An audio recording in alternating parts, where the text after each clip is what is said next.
All right, let's dive right into a topic that, let's be honest, can be really stressful for any caregiver. We're talking about that moment when a baby starts eating solid foods and suddenly they seem to be in trouble. Today, we're going to break down the absolutely critical, life-saving difference between gagging and true choking. You know the one. It's that split second, your baby is trying a new food, their eyes go wide, their face starts to change color, and your heart just plummets. Your brain flashes, emergency.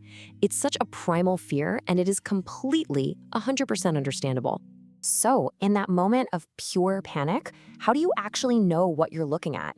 Is it just a healthy protective reflex that you should let play out? Or is it that silent, life-threatening emergency that needs you to jump in right now? That is the single most important question we're going to answer. So yeah, let's start right there with that primal fear.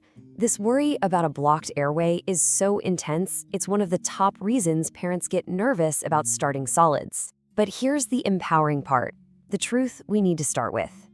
Here's the thing. Your baby's body is brilliantly designed to protect itself. Most of the time, what looks absolutely terrifying to us is actually a totally normal and safe reflex called gagging.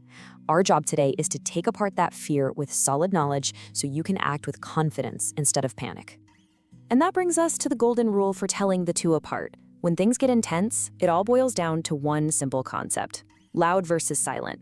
There's a really powerful rule of thumb based on sound and color that's going to guide you.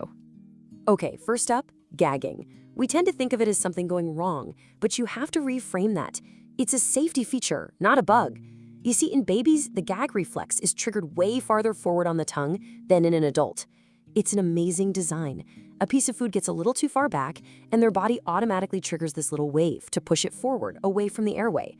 It's literally their body's built-in success plan. So here it is. This is the mnemonic you need to burn into your brain. For gagging, remember this: loud and red, let them go ahead. Simple, right? If they're coughing, making sputtering noises, crying, that's all sound. That means air is moving and their airway is open. Their face might turn super red from all the effort, but they are handling it.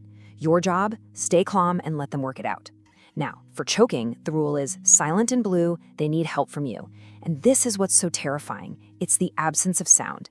The airway is completely plugged, they can't cry, they can't cough, and their skin quickly starts to look dusky or blue, especially around their lips.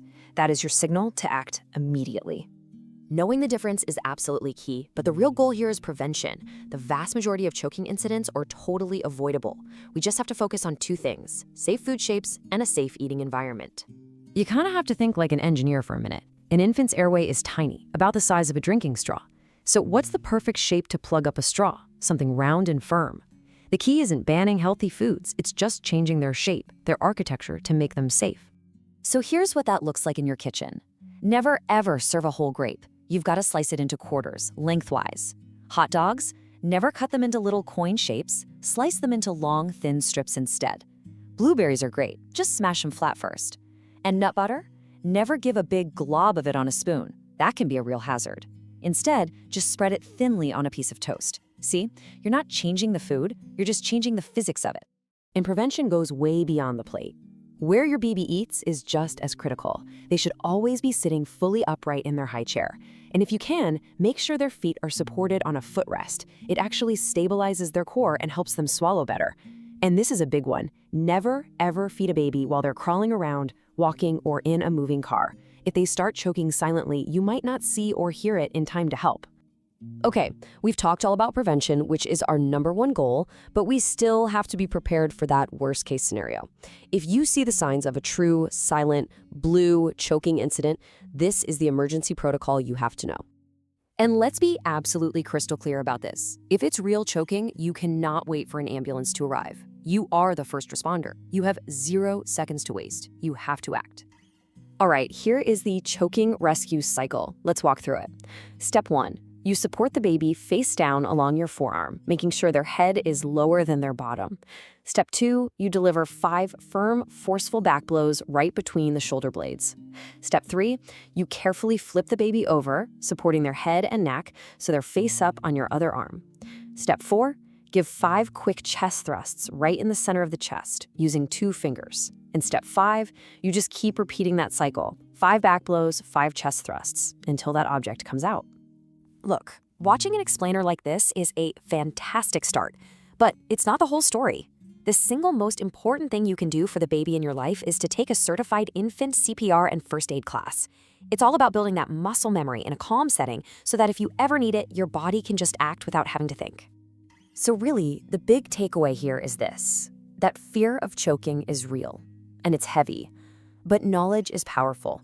When you really understand the difference between a loud gag and a silent choke, and you know the steps for both prevention and rescue, you literally transform that raw panic into calm, effective preparedness. And that brings me to my last question for you.